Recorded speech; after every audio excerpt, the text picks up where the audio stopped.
Good afternoon, guys. I'm Collins Mensing. For my mastery assignment, I'm doing the impact of minimum wage increases on small business and large organizations. I apologize in advance. I'm just getting over some sickness, so if you don't hear me real well, I'm trying to sit pretty close to the microphone, and I've kind of adjusted the volume here.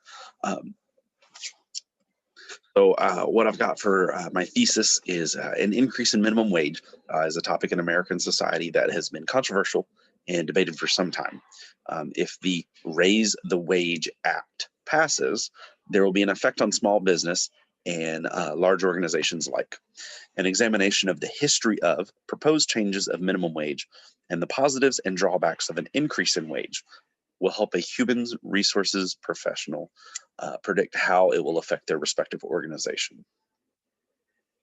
So in mind when I'm going through this paper, it's not meant to be necessarily opinionated whether I believe that minimum wage should be increased or not. It's meant to be more as a human resources perspective of it may change, it may not. Here's how the reaction should be. Okay. So first, what I think we should do is go over the history of a minimum wage. So the original one was passed in 1938 in the U.S., and then there were subsequent acts passed in 1961. And the Department of Labor, the way that they describe them is the 1966 and subsequent amendments. Why they have divided like that, I'm not sure. I think because what happened is in the 1966, there seemed to be further clarification between farm workers and individuals who were tipped versus not tipped, and things of that nature. And then there's been several amendments since then, but they're all classified under the 1966 and subsequent amendments under the Department of Labor's website. Then I'm going to talk about the proposed change to the minimum wage. For this paper, I'm using the Raise the Wage Act, which is a set of 8 annual increases. It was passed by the House back in 2019. It has not passed the Senate, or the president. President Trump has not approved of it, either publicly or whatever the case might be. So that's just where it's at. It's just only passed the House. Excuse me.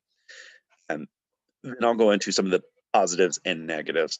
So the positives, there's not too many, meaning these seem to be more qualitative versus quantitative, meaning that a living wage seems to be the most positive.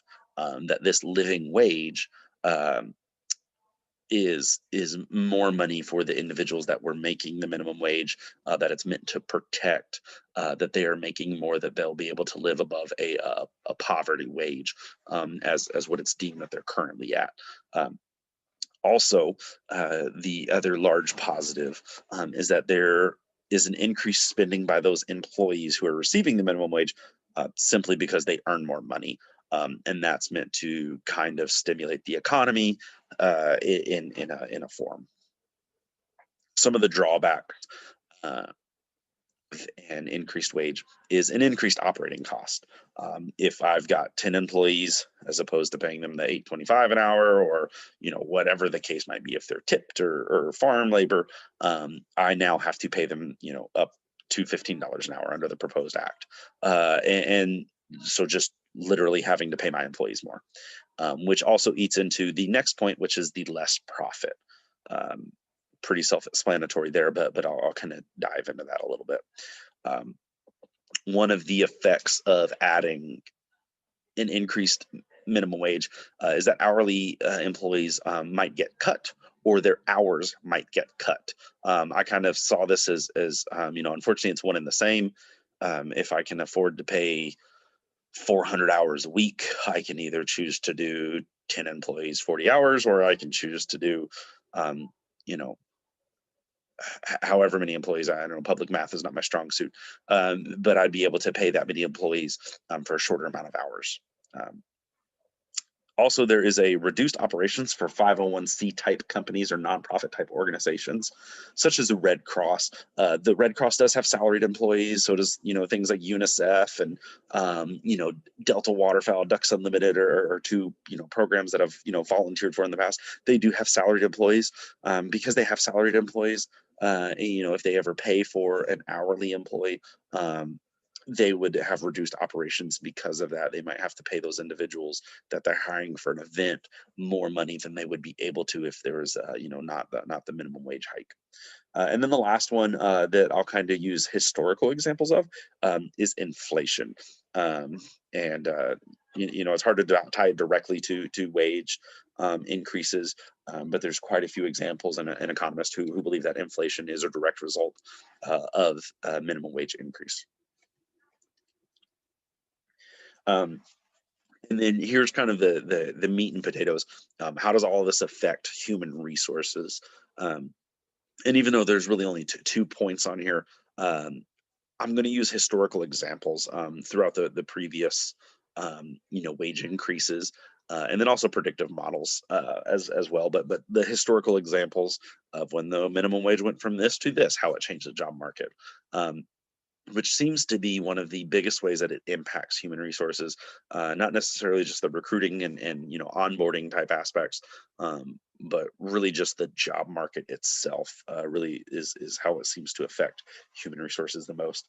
And the quick example there is that an individual that is towards the end of their career might have enough money to retire, might not have enough money to retire.